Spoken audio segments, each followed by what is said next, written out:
nakaraang linggo, naging mainit ang usapin tungkol sa pagbili ng Manila City Hall sa lupa ng Basa Guidote Enterprises na pagmamay-ari ng pamilya ng misis ni Chief Justice Renato Corona. Kinwestiyon kasi kung bakit nakapangalan pa rin sa Basa Guidote Enterprises ang naturang lupa. Pero bukod po dyan, ang issue ay muling nagpainit sa hidwaan ni na Mayor Alfredo Lim at dating Mayor Lito Atienza. Nakatutok si Sherry Ann Torres, exclusive. Ito ang lupa sa kanto ng Legarda at Bustillo sa Maynila na binili ng lungsod noong 2001 mula sa Basa Guidote Enterprises, ang kumpanya ng pamilya ng asawa ni Chief Justice Renato Corona. Ang 1,000 square meter na property binayaran ng 34.7 billion para paglipatan ng Sampaloc Market. Sa impeachment trial, lumabas na hanggang ngayon nakapangalan pa rin sa Basa Guidote ang lupa pagkalipas ng 11 taon dahil may mga buwis pang hindi nababayaran ang nagbentang si Mrs. Cristina Corona. Meron lang kami nakitang kopya ay yung mga Xerox copies ng documents. Xerox copy ng title, Xerox copy ng deed of sale. Ang totoo pa nga nito, yung deed of absolute sale, wala rin kaming kopyang makita. Nahanap namin yung owner's duplicate copy of the title of Basa Guidote Enterprises Inc., which should be the basis for our registration if we have to register. Ang tumalo kay nooy Manila Mayor Lito Atienza na si Mayor Alfredo Lim, pinaiimbestigahan na ang pagbili sa lupa noong panahon ng kanyang katunggali. Noong isang linggo naman, naglabas ang Commission on Audit ng Notice of Disallowance matapos lumabas sa kanilang review na hindi na kumpleto ni na dating Mayor Atienza ang mga requirements. Kaya dapat daw isoli sa gobyerno ang 34.7 billion pesos na pinambili ng property. Pero tumututol dito ang abogado ni Corona na si Defense Counsel Ramon Esguera. Sabi niya hindi raw naisilbi ng tama ang Notice of Suspension noon. Napakatagal na rin daw nito kaya hindi pwedeng gawing basehan ng Notice of Disallowance. Pero ayon kay COA Chairperson Maria Gracia Pulido Tan, naglabas sila ng Notice of Disallowance nitong March 19, 11 taon matapos mangyari ang bentahan ng walang ibang dahilan kundi gampanan ang kanilang trabaho. Paliwanag niya, nagbigay daw ang COA ng Notice of Suspension kina Atienza noong 2002 at binigyan siya ng 70 araw upang isumite ang hinihingi nila mga dokumento. Ito raw ang napag-alaman ng COA matapos nila repasuhin ang transaksyon sa kahilingan mismo ni Esguera. Si Atienza ayaw din bilhin ang paliwanag ng COA. Tingin niya panggigipit ito matapos niyang tumestigo sa impeachment court. I'm sure hindi alam ng ibang tao yan, kundi mga tiga City Hall ang gumawa niyan. Akala nila makakatulong sila. Alam mo, marami sumisip-sip ngayon sa Pangulong Aquino. This is plain and simple harassment. If at all, I can call it persecution of a witness. Pero paglilinaw ni Lim, COA ang kusang loob na kumilo sa transaksyong ito at hindi at tanggapan niya. Yung mga personal attacks niya, no comment na ako. I don't want to dignify these lies, no?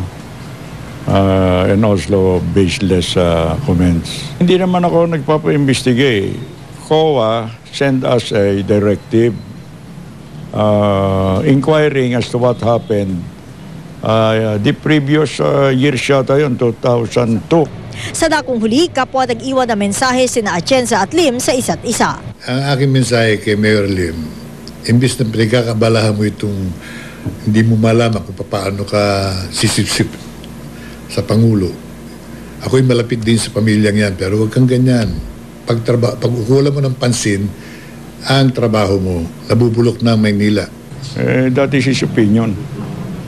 He is entitled to his opinion. Anong koneksyon ng eleksyon dito sa investigasyon na nangyayari sa Senado? I don't see the point baka siyang he's injecting politics and everything. Nagsimula bilang magkaalyado sa politika nung kalagitnaan ng dekada 90. Pero ang alyansa ng isang Alfredo Lim at Lito Atienza unti-unting nabuwag pagsapit ng dekada 2000. At ngayon na mayroong usapin tungkol sa isang biniling lupa para pagdalhan sa bagong Sampaloc Market, muli na naman na umiinit ang issue sa pagitan ni Lito Atienza at ni Alfredo Lim na marami ang humuhula, malamang daw umabot pa hanggang 2013 elections. Sherry Ann Torres, nakatutok 24 oras. Chika Minute! Na-surprise ang ilang namamasyal sa isang mall sa Mandaluyong kanina.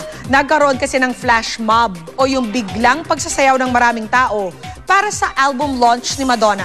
Makichika tayo kay Lars Santiago. Tila napaisipang mga taong naglalakad sa walkway ng isang mall sa Mandaluyong nang makakita ng mga miyembro ng media na tila may inaabangan. Ang iba sa kanila, nakiabang na rin. Maya-maya pa, lumabas ang UP Pep Squad. Lalong dumami ang tao.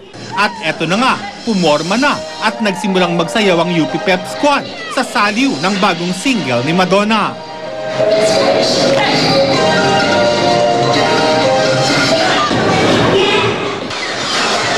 At hindi siyempre mawawala ang acrobatics.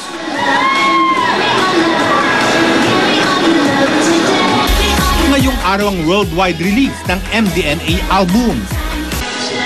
At dito sa Pilipinas, ang UP Pep Squad nga ang napili sa kakaibang gimmick. Paborito raw talaga nila si Madonna.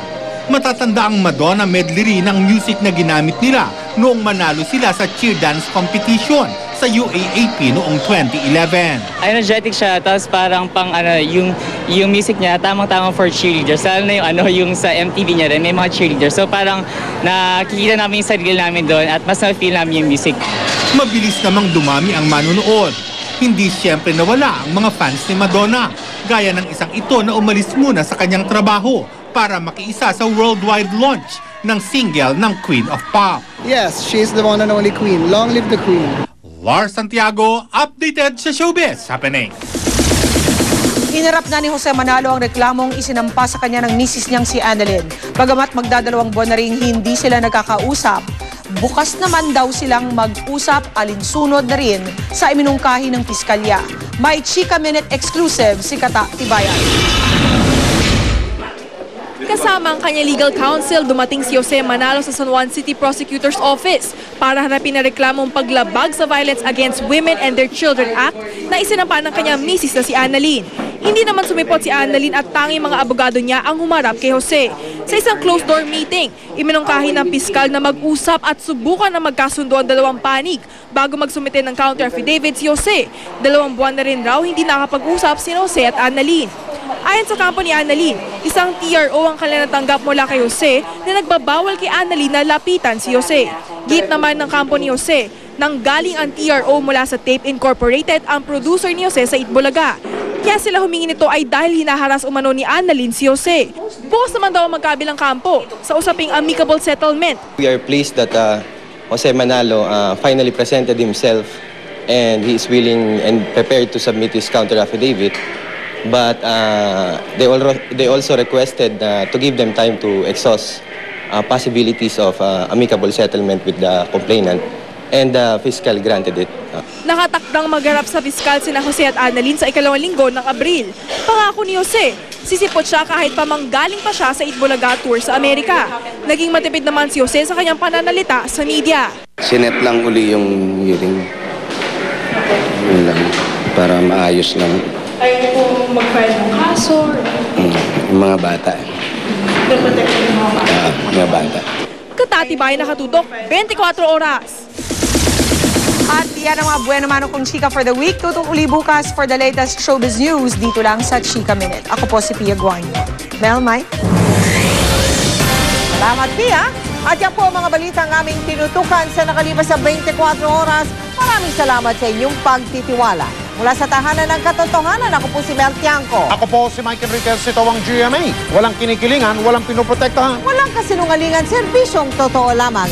At dahil hindi natutulog ang balita, nakatutok kami 24 oras.